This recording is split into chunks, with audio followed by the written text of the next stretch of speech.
John 6, it's episode 28. Guys, it's five. How you feeling, big dog?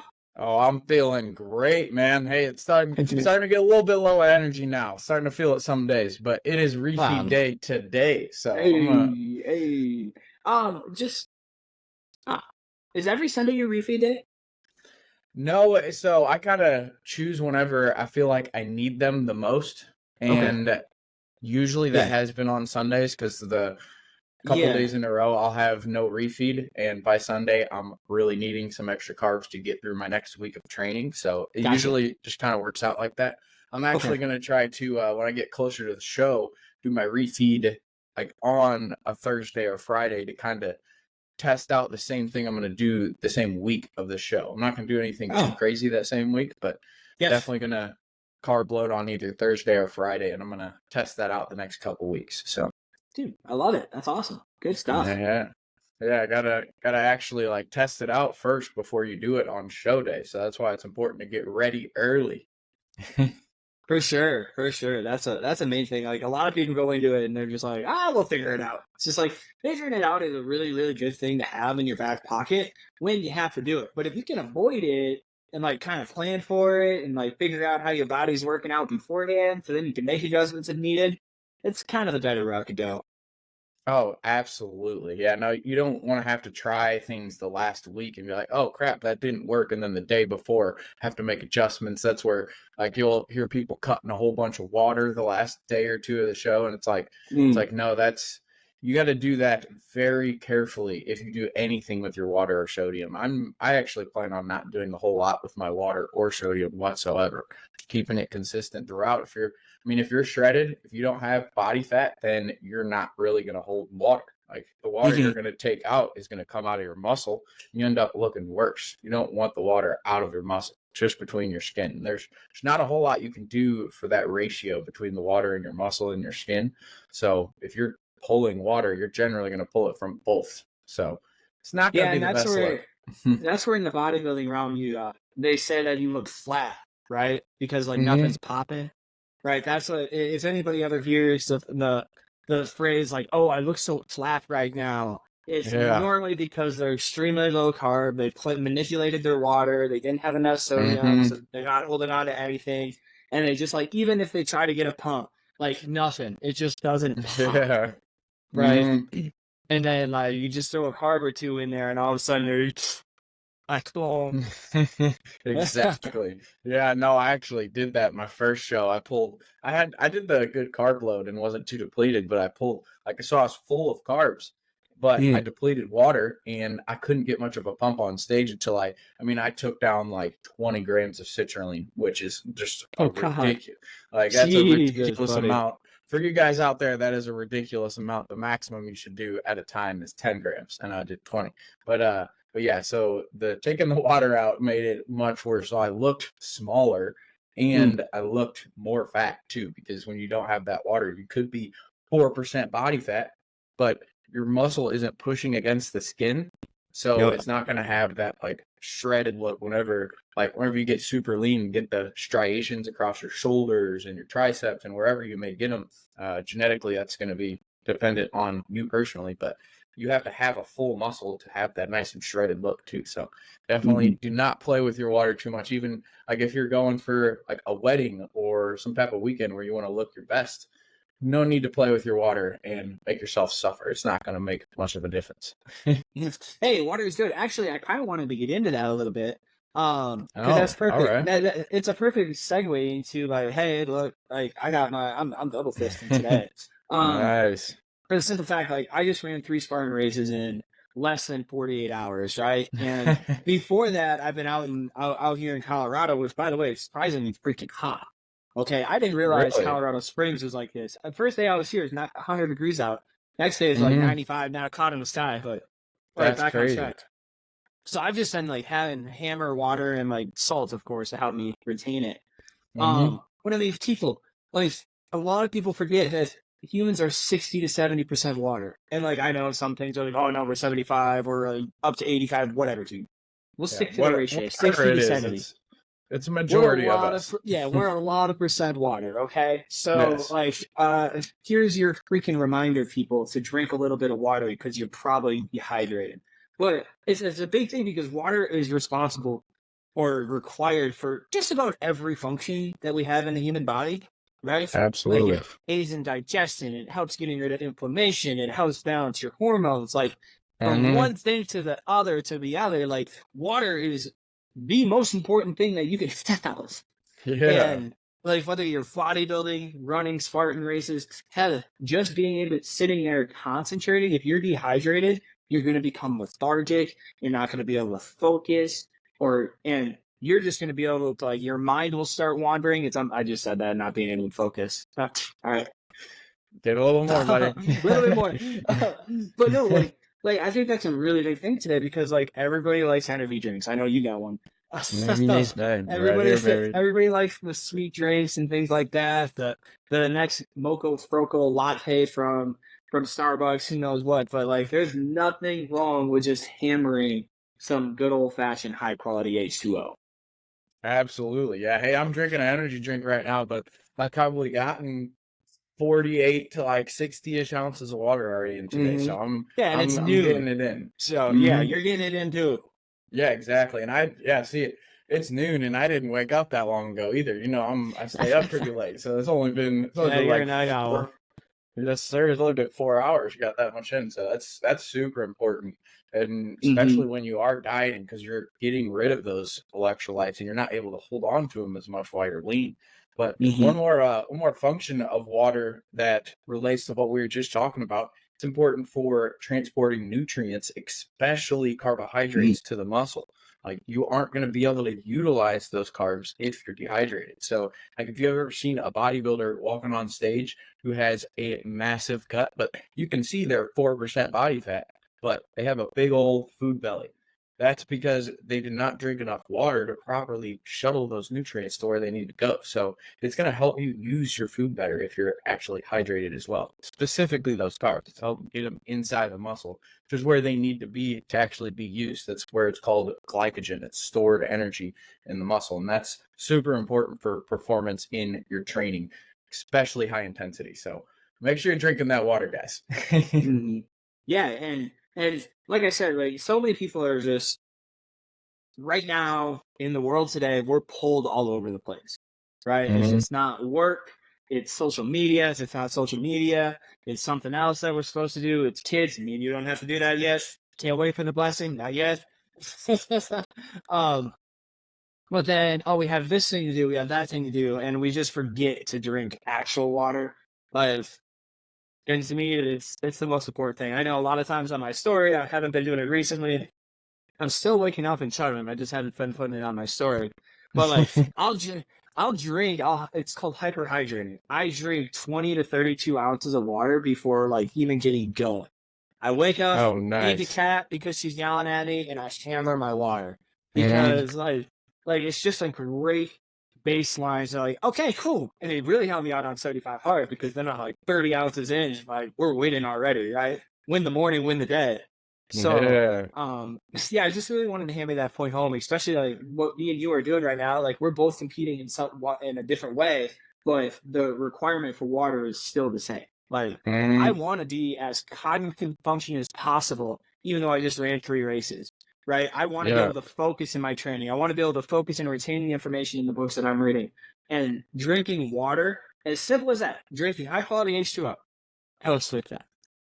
Absolutely, dude. And on that same note, getting enough water in combined with electrolytes too. You kind of mentioned that when you're talking about your races, you're gonna lose a lot of sodium, potassium, and things like that. So you ever do the where you pour out some salt in your palm and throw that back with your 20 ounces of water in the morning? So I don't do that personally. I salt all my food, man. So like I wake up and I eggs. So I have eggs. I put salt while they're cooking. Then before I eat them, because I cook them the night before for my breakfast, I freaking throw more salt on them, and I'm just like, it's gonna be salty, but it's good. I need it. Because if you think about it, like I haven't been hydrating for 8 hours while I sleep. Well, theoretically 8 hours, 5 to 8 hours while I sleep. So I am dehydrated already. So I need to put those electrolytes in me, specifically the salt, at that point in time. and then hammer the water, and it helps me hyperhydrate. But I'm 100% with you. Absolutely. After my races yesterday, because I had 2 yesterday, I actually hit a scoop of magnesium as well. So Okay. yep, I loaded Nice. a scoop of magnesium, hit that. That's for, muscle relaxation, helping me with recovery and things like that. And then I had a banana because I hit up the old bananas, getting my potassium. And then Yeah. I threw in a hydro stick too, a hydration stick, the strawberry one that we had. So, and then I just Yeah. like one after another, baby. All this time, it's helping me. Gotta drink my magnesium with water. Gotta drink my hydration stick with water. See, Yeah. I'm just checking these things off. Yeah, dude, that's awesome. That's super smart to throw in the magnesium too, because that's going to Mm-hmm. help your muscles relax and how tight you get from going through so many races in a 48-hour time period. Like that's going Yeah. to be a huge help to actually help you recover between races too, because you're doing so many Mm-hmm. back to back. Like you get that in right after, especially like if you're doing something like you're doing where you compete multiple times in a weekend. Like that's going to be huge for you to be able to compete multiple days in a row at your very best. So that's Well, man. awesome, dude. Yeah, dude, and like that's what I love about Spartan racing because it's really cool to like it's all about the recovery game because sometimes you're like Yeah. shuffling through a couple of races. I ran the ones last weekend, right? Mm-hmm. And ran the ultra, so that's 32 miles on Saturday last weekend. And then we had a sprint and a super, which was a 10K and a 5K, which comes out to about 6 miles and 5 miles, 3 miles, right? Give or Mm-hmm. take. Spartan miles are always longer. But so I mean that was like a 40 mile weekend last weekend. This weekend I had 13 Saturday, plus all right, so I had 16 Saturday and then another 6 today. So I was just rocking and rolling with 22 miles this weekend. So we're just racking and staffing at this point in time. Nice. Yeah. And that doesn't even include my training week, dude. My training week was insane. And that's because um, you're competing, I'm competing, I'm going to the monster games. Mm-hmm. So as I'm training for all these races and things like that, um, I'm also training for a CrossFit competition, which is completely destroying my body. So, Mm-hmm. joint mobility, right? Get that synovial fluid pumping, and then try to protect those Yeah. joints as much as possible. And then full mega has been a lifesaver. Oh, absolutely, dude. I can't say enough. Full mega you just talked about. Omega 3s right there have been just a complete game changer for me and the aspect of recovery. And like you said, with like Spartan racing and with bodybuilding, two completely different sports that we're competing in, but Yeah. it's completely the same on how much you have to focus on recovery. And that's where a lot of people will miss out because you can do too much. Like you can do so much that you're not able to recover and keep performing at your best. There's times like, so I've seen you post multiple times about where you're getting workouts in where you're not going all the way like full out intensity. You're grabbing some bands and just getting some blood flowing so you can improve on that recovery. Like same thing for bodybuilders yesterday. Well, it was actually because of a Friday workout we did. We did a group workout. It was absolutely horrible. Side note, real quick, I want to go into I that saw because the that was picture. fun. Oh yeah, dude, it was awesome. But we decided to go outside. We did sled pushes, and we did it with no weight on concrete. So the freaking metal sled would not. Every time you pushed it, if you weren't all the way at the very bottom, it would push up. So it was impossible Oh, to get this across yeah. the freaking concrete. So I had to I straight help a couple of my people pull it across on my team. And then we were running. It felt like 100 degrees. And then Rick decided to have us do 100 burpees for 30 for the kids after our full workout outside. So that was rough. I took a nice recovery day yesterday, but I got in cardio. I got in rolling out. I did a bunch of stretching and mobility work. So like that aspect of recovery is so important because like you will lose more muscle and start heading essentially in the wrong direction completely if you keep hammering that gas pedal, doing more cardio, taking away more food. Sometimes you Yeah. got to pull back. Like today, I'm doing a Yeah. refeed after that recovery day. So there's Yeah. so much that you can say about how important recovery is for no matter what you're trying to do if you got big goals. And how I handle recovery is like you have to look at it as the long term, right? So Mm-hmm. I've talked about it in the past about peaks and valleys, peaks and valleys, peaks and valleys. So like you might look at it and you might see it of like, oh, I'm not training. Well, that's part of the valley, but in the valley, we can still do stuff that creates that upward momentum to get to another peak. And that's where I think a lot of people miss. So like they see refeed days and they're just like, I'm ready to go all out on a refeed day. It's like, Mhm. okay, I mean, if that's what you want to do, that's cool. I've been there. No problem. Don't do that at Austin, but we've discussed that in the past. Yeah. So, but what we're saying is like, if you have a refeed day, still go out for your walks, still do your mobility, still do your Yes. activation work. And then that is actually going to put those calories at work and it'll actually help you digest more because the more you move, it'll help you digest, especially with the walks, which will make you feel better. Trust me, you won't feel like an Oompa Loompa. Oh But yeah. then you are actually recovering those muscles and recovering that body in order to get back up towards your peak instead of just sitting there being lazy, which, like I said, I've been there. I'm with you people. But I can tell you, you just feel much better if you continue on the path of walking, mobility, flexibility, things like that, that will actually pay off in the long run and get you back stronger and healthier. And Absolutely. to touch on your point of what you said about how you can like keep digging yourself into a hole, that's because if you hadn't been listening to us in the past, that is because your muscles are breaking down as you work them out. You're creating small Hmm. muscle fiber tears. And if you just keep on creating more and more and more muscle fiber tears without allowing them to build back up, you are actually going to get weaker, not stronger. And that puts you at 100%. risk for more injury.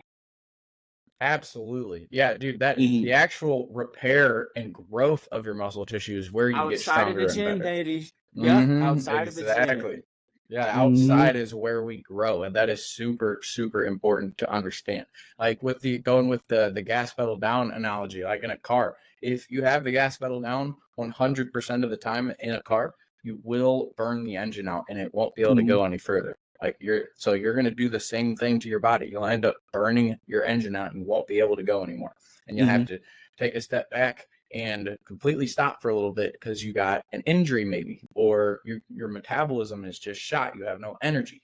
Whatever, however that manifests, that your engine is going to burn out. So as long as you take those pit stops along the way, like they do in a race, where they Mm-hmm. take a second, like, hey, got to change the tires, got to make sure oil's good, got to make sure all this is good. They got really good at doing it really, really fast, and you'll be able to do that too as you get better as you go. Like you'll be able to do it one day, and you're good if you know exactly what you need for recovery. But Mm-hmm. you have to take those pit stops to be able to win Yes. the race long term. Yes. Like you don't want to just And win the lap; you got to win the whole race. yes, and those pit stops are the perfect opportunity to take a step back, take a breath, and just go, okay, what worked, what didn't, right? And then you can start working into like the reframe of like, okay, am I still on track? No, now I have to adjust. Like that is the perfect opportunity to do that when you're feeling sore, when you're doing that. Take a step back. We're going for a walk today and figuring out what's working, what's not. Working with your coach, working with your advisor, working with the person that you're working with for nutrition, fitness, like it's a perfect opportunity to take a step back, breathe, and then reassess and reattack. Absolutely. Yeah, Mm-hmm. that's huge. Yeah, and we're talking a lot about like rest days and do like taking a step back to recover. But real quick, I just wanted to hit on a few points, like the main points that you should focus on every single day to make sure your recovery is on point too. What you got? And yeah, dude, it just goes to number one is hitting that total protein goal. So make sure you're getting enough protein in every single day. And that usually comes out to about a 1 gram per pound of goal body weight. So whatever you want to weigh, eat that many grams of protein. That's And that's simple. because dude, everything utilizes protein, from your organs to your Mm-hmm. muscles to your bones. Like protein is the most Yeah, essential macronutrient if we're looking at it. Like let's be real, it builds everything. 100%. Yeah, Yeah. no, that's huge. What you just said with it, helping build your organs, your hair, skin, nails, literally every cell in your body needs protein to be repaired. So at the end of the Yeah. day, you're getting enough of that in, you're probably gonna have pretty good recovery. And then number two is going to be using something in the post-workout setting. So optimizing that post-workout nutrition. And that's going to be using a high glycemic carb and something like a whey protein isolate right after your workout. And that's because they digest faster than anything in nature. And the quicker you get those nutrients to your muscle, after the workout, the faster that you can recover and get back into that building state that we're talking about. We're growing outside of the gym. So that's the key to initiate that building process so you can get back to what you're actually trying to do. And then number 3, that's going to be spacing your protein meals out evenly throughout the day. So shooting for 30 to 50 grams of protein about every 2 to 4 hours. You can split that up. That's kind of where most people land, but depending on who you are, it may be a little bit different. Sometimes I'm getting closer to 60 grams because my protein goal is much higher, but split those meals up evenly throughout the day and try to get 4 to 6 meals. So anywhere from really 3 actually, from recent research, 3 meals to up to 6 meals has shown more muscle building than like 2 or 7. So anywhere in that range, you're going to have better results. So as long as you're getting 3 protein meals in spaced out throughout the day, and then you also throw that post-workout in, you got an easy 4th there. That's where you can really optimize that recovery. And the last one is just having some type of slower digesting protein before bed. So that's some type of protein that contains casein, or a protein blend that has a couple different types of protein that will give your muscles the amino acids it needs to recover while you're sleeping. So that's not an essential one. That's like a cherry on top. Those last 2 really are the cherries on top to get that extra 1%. But if you stack that 1% up every single day, week after week, month after month, year after year, you're going to gain a lot from that. So that's why I really like to focus on those things once you get the first 2 down. Once you're hitting that protein goal and supplementing properly post-workout, then you can really dial in on those 2. But if you hit those 4, then your recovery is going to be on point. Yeah, it'll be so much better. It's a total game changer just hitting protein alone. It is really crazy 100%. how you can feel the effects of it. And I guess we always got to make this known, right? It's like all the supplementation talk. We talk about full memory. We talk about joint mobility. We talk about the post-workout segment. Guys, it's supplementation, right? Supplementation is the last 5%, 3 to 5% of whatever you're doing. If you can hit your protein goal without supplementation, it's freaking good on you. Yeah. We're just saying that the post-workout stack is a low-hanging fruit to help you towards that protein goal. I mean, I personally had a cafe mocha and ignition after my race today, and it freaking slapped. I can tell you that much. That's what I needed it, right? But it's just, I mean, I take 2 scoops personally. I'm a big fella, I got my protein goal up there. And so I took 2 scoops of that, and it's just like 40 grams of protein, like boom, like that. And it just helps me towards my goal. So it's all about, and it's going to be different for everybody, of course. But all this supplementation talk, it is the last 3 to 5%, because we're competing. We are going after that 3 to 5%. So if you hear us talking to you like, oh my God, that's a lot of supplementation. Yeah, man, because we're trying to separate. We are trying to get into that last 3 to 5%. Yes, sir. In what we decided to do. And you can do that in your own life too. And if you don't want to do that, that's cool. If you can hit your protein goal, I am all about it. Hit your protein goal and let's get you the body that you've always wanted without supplementation. All right? I want to see you win. I'm just saying that we are here to help you, and supplements do help me and help John to get to those protein goals, which then will help us get to our goal overall.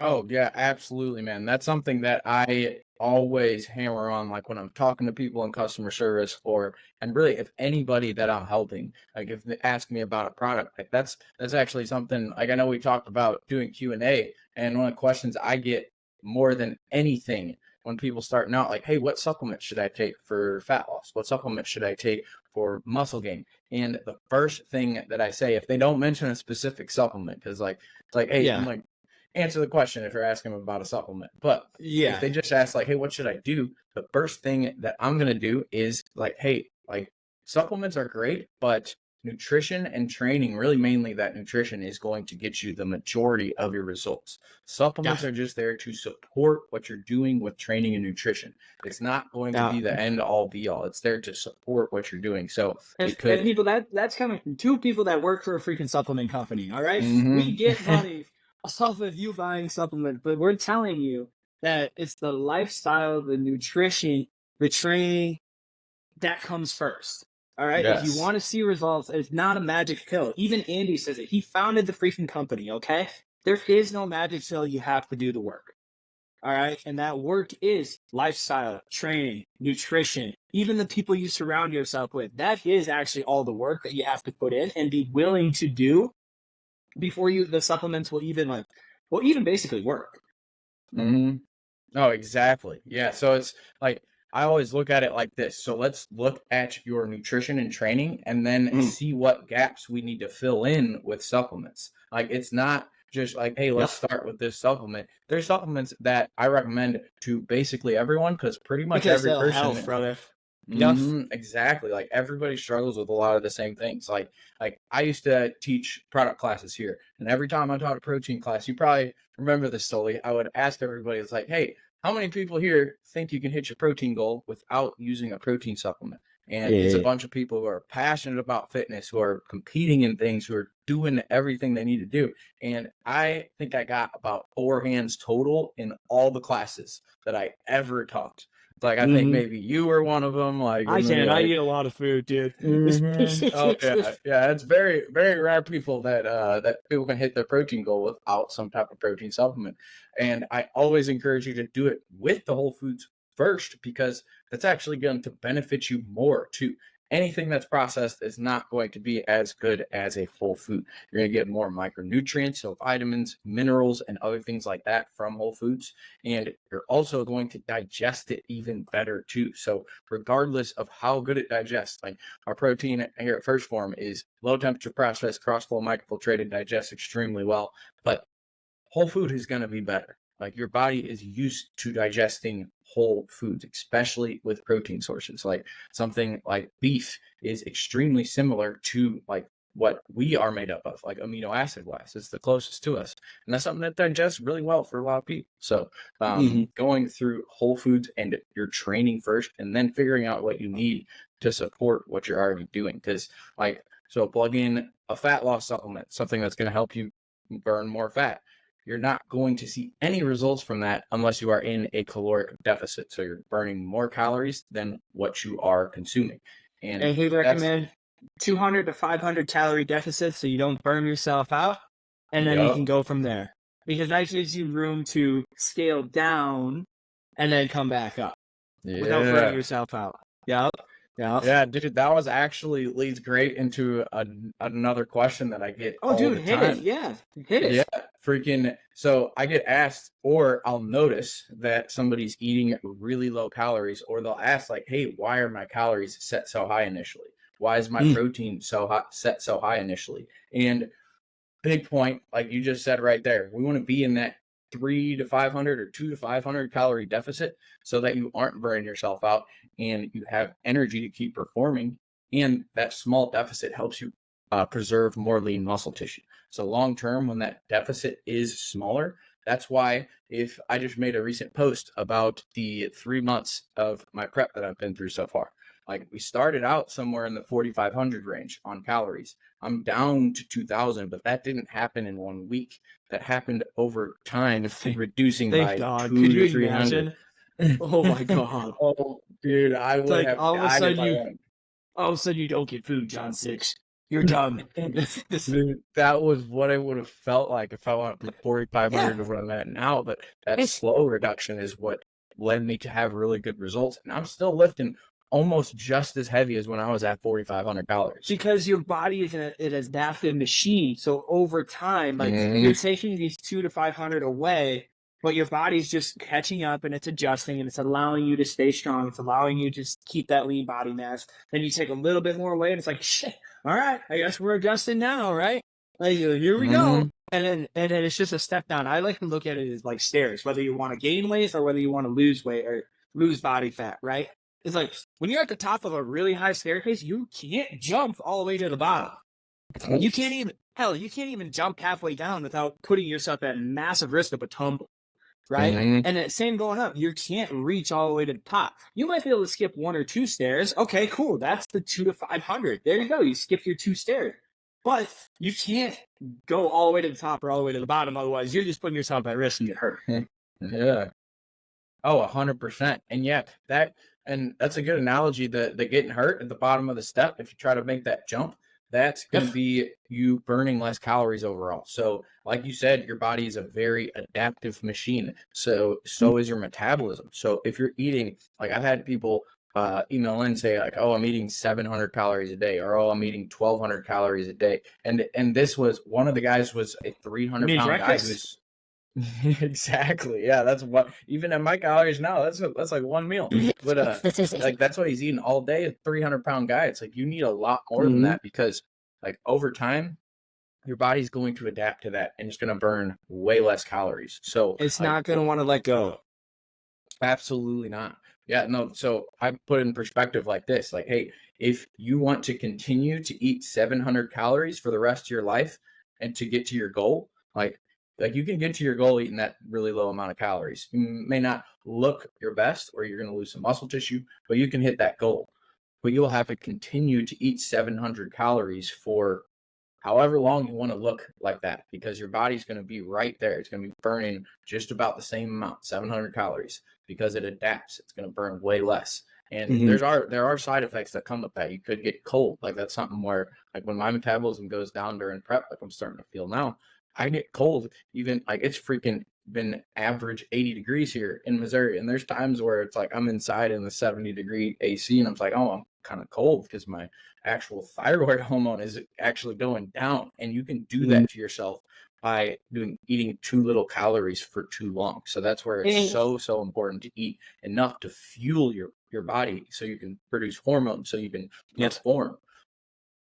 And I just want to cover this real quick. When you're really low in calories, it's just like you have to look at it as like your metabolism is an inferno, right? When you're that low in calories, it's going to be just coals. We'll call them hot coals because it's still hot. And it's burning, right? But when your calories are like 700-800, like there's just coals.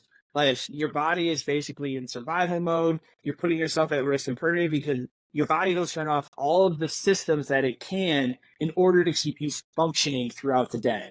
So maybe your organs aren't working quite as well. Maybe your digestion isn't working quite as well. This is where people don't have bowel movements all week because their body's just like not even be able to process the food that it just stays in them. This is where your joints really start to hurt. Now, what we're talking about is like slowly going up in calories, right? We're throwing a little food. Look at the food as the wood that we're putting on there, right? We're going to throw a little wood at a time, and then your metabolism starts to rev up. This is where you hear about your metabolism, which is like homeostasis for the body. The power, right? Starts burning. And our goal is to do it safely and slowly and allow it to build and build. We're not going to take you from 800 to 2,000. We're going to take you to 800 to 1,200.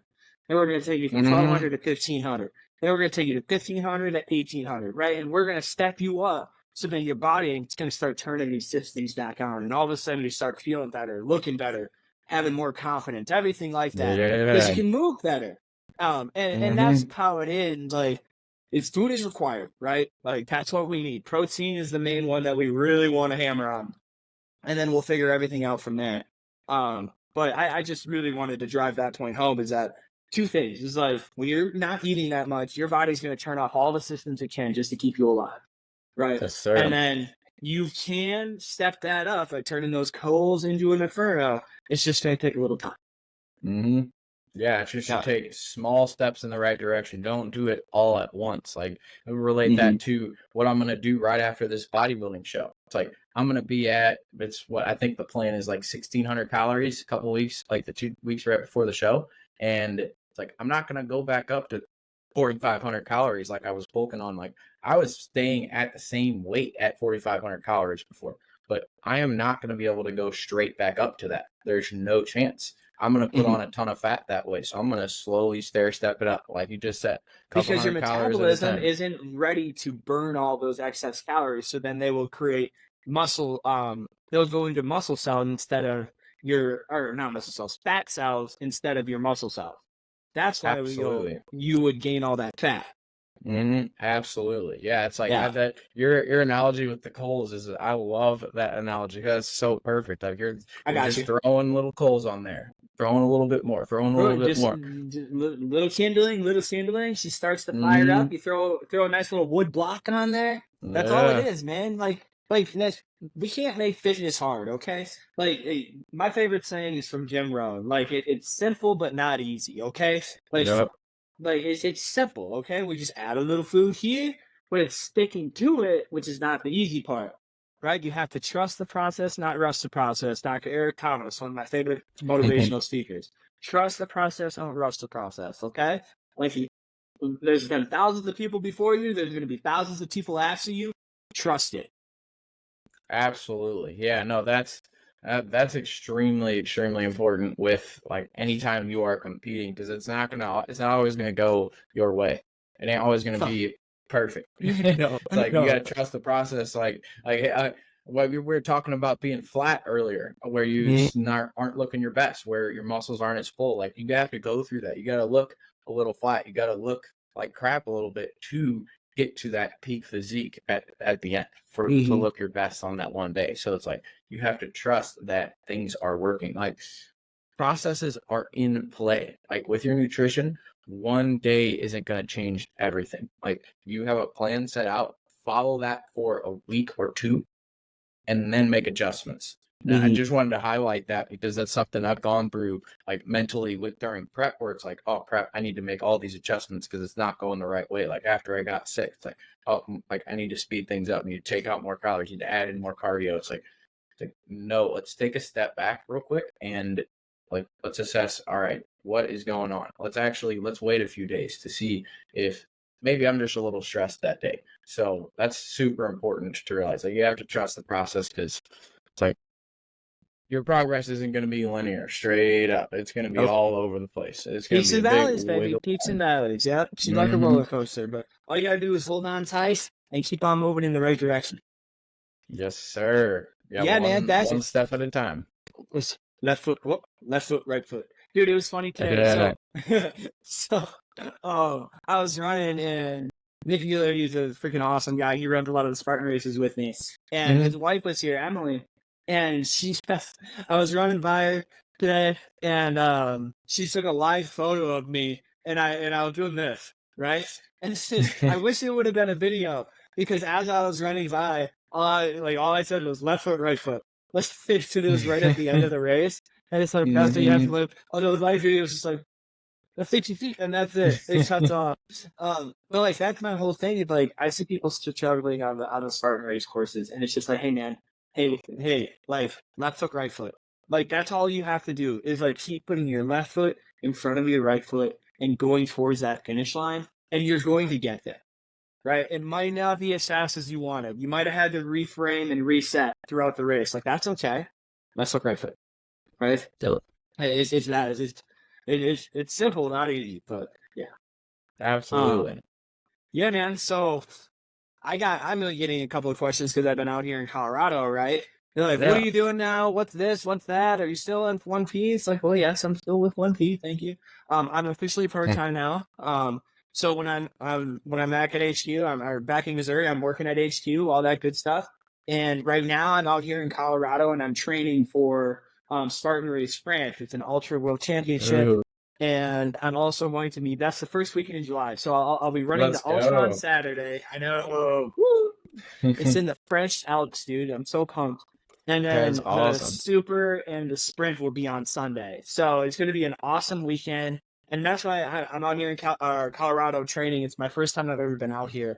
But so I've been just getting out a lot, questioned a lot. So if anybody's watching the pod, that's what's going on. I still work at HQ. I still live out there. My house is still out there. But right now I'm just out in Colorado training for this big old race that I have coming up.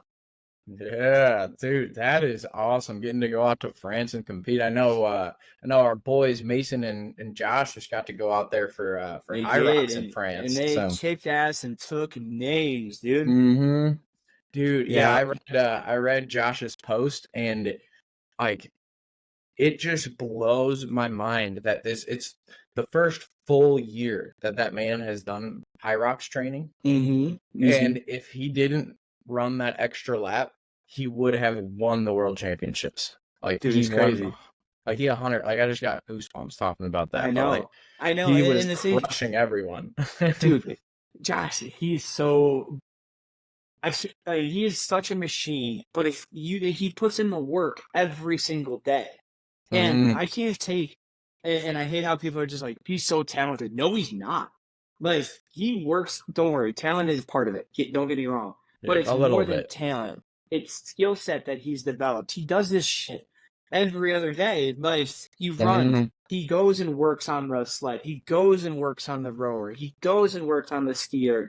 He goes and works on his med ball tosses. But like guys, it's skill worth and it's talent all put together. Him and his work ethic, grinding it out on a day in and day out basis. Like, so I hate it when people are just like, "Oh, he's so talented." It's like he is very talented. He's a monster. He's perfect build for Mm-hmm. it. Everything. But that's not enough. If to be at the 1% level, that's not enough. No You guys chance. don't see all the work. We're blessed to see all the work that he puts in. But like the Mm-hmm. pictures are cool, the videos are cool, but like man, that ain't nothing about the silence he goes through in training and him almost yakking when he's running 1,000 meters for time, and Mm-hmm. refeed. Like y'all Yeah. don't see that. We're blessed enough to see that. So I just wanted to make that clear. Like to compete on that high level, him and Mason and a couple other friends that I have, like you don't see the work behind the scenes, and I think that's something that I really want to drive home. Like he is talented, but that skill set that he's had to develop is what he spent the majority of his time on. And in Mm-hmm. order to get better, like you said, within this last year, I was blessed enough to watch him do his first race, and then like watch him, and he didn't. Man, you want to know the freaking crazy part is that he went through a marathon training set before the High Rocks. So like he wasn't even 100% focused on leading up to High Rocks. Yeah. Mm-hmm. Yes. I And he's remember already that. back he's already back in a marathon training block for Chicago. Okay. Mm-hmm. So now you think this guy is good now. Wait until he throws all of his eggs in one basket and decides just to take on the Mm-hmm. world and just win. Okay? Yeah, Like let's no, be real here. he's gonna take the whole like he's going to be the guy in High Rocks one day. I know that. I can see that 100%. Like it's Yep. absolutely insane. And it all goes down to his intensity and effort that he puts into every single training session. Like you said, like Mm-hmm. he's always doing it, but it's the intensity, effort, and focus he has during every single training session. And just a quick It's little intentional. it's his intent behind every single movement Yep. and like just anything he does in every workout. But just a quick anecdote of how intense that man really goes. He told me what his max heart rate was during that first High Rocks event that he competed in. It was 223 or 4, I believe. And I like it. I could not believe him for a second because literally what you use to calculate your maximum heart rate It's is 220 minus your age. yes, it's 220. It's like, Yes. wait, you just broke that scale because it starts at 220 when you're a child. Like you broke the Mm-hmm. scale because of how Yes. hard you went during that workout. This doesn't make any sense to me, but just to put in perspective, like Yes. his And that's for an intensity. hour.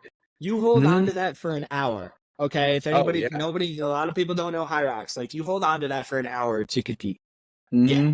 Yeah. Oh yeah. He's running Oh. 313,000 meters. Like it's crazy.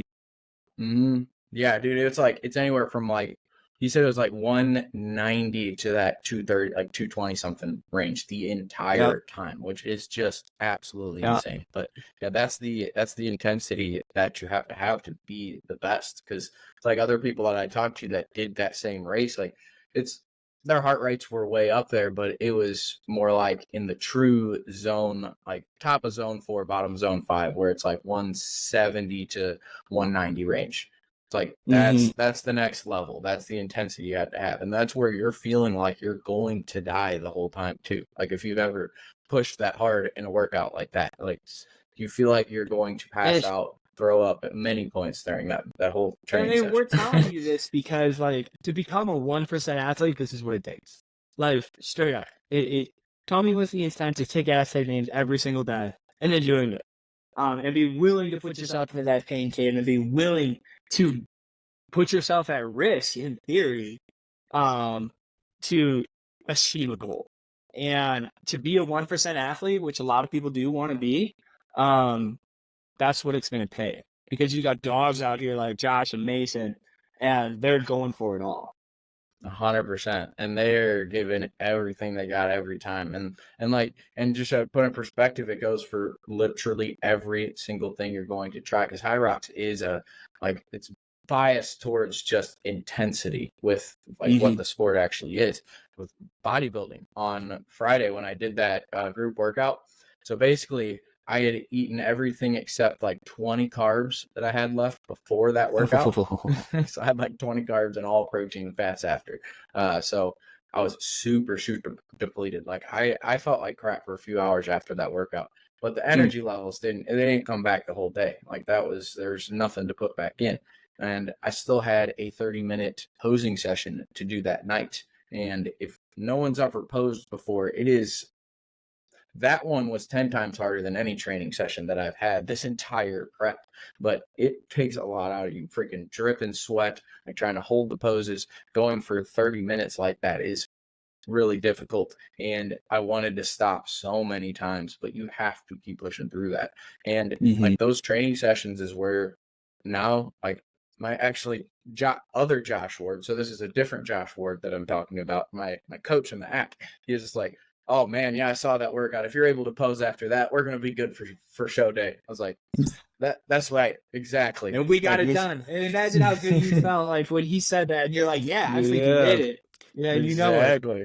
Yeah, I was like, I wasn't thinking about it. I was just freaking blocked in, tunnel visions. I got to get it done. You take that step back. It's wow, that's, you got to have that perspective of man, when you struggle through something like that, it is the best feeling in the world to actually complete it, especially when you really didn't want to do it. Yes. Couldn't agree more. Well, John, yes, sir. I'm going to tell you what, Blair, I need to go shower again because it's hilarious because whenever I get done with a Spartan race, I'm like, shower, bash, shower, probably going to do it again later. That's stuff up because you just slide mud underneath the ears. Yesterday I was out to dinner and I was just like, hey, go like this. And it was underneath the earlobe. And God. you don't normally, right? You don't go underneath the earlobe. And they're like, yep. What the heck? For the next week, baby. For the next week, you still find something. So, I'm going to get running out of here. I think this is a great conversation, dude. I can't believe that we got another episode in, episode 28. We're almost to 30 already. I'm so pumped up for that. And we're going to have a few more chats on Riverside here before I get back into town. So, I can't say how much I appreciate you more, enough, right? And same with everybody watching this. I can't say, thank you so much for shooting us questions. Thank you so much for asking for our help. Thank you so much for paying attention and sharing the show, commenting on the show. It means the world to us. Absolutely. Yeah. And I want to say thank you to all the viewers as well. And I just want to say, if you guys ever have any questions or need help with anything, you can always reach out to us. And especially if something on the podcast doesn't make 100% sense to you and you want to learn how to really apply it to your specific situation, then please reach out, because we talk about all the time, everybody's a little bit different. So we would love to help you kind of adjust the plan to make sure it fits what you're doing too. So yeah, and best way to reach out to me is @SolidLuki on Instagram. That's where I'm most active. What about you, John? Me at Instagram as well. It's just JOHN 2_SIX. My name. Too damn easy. All right, y'all. Yes, sir. Thanks for watching. Thanks for paying attention. Love you. Let's stack up. Yes, sir. Let's get it. Woo! Peace.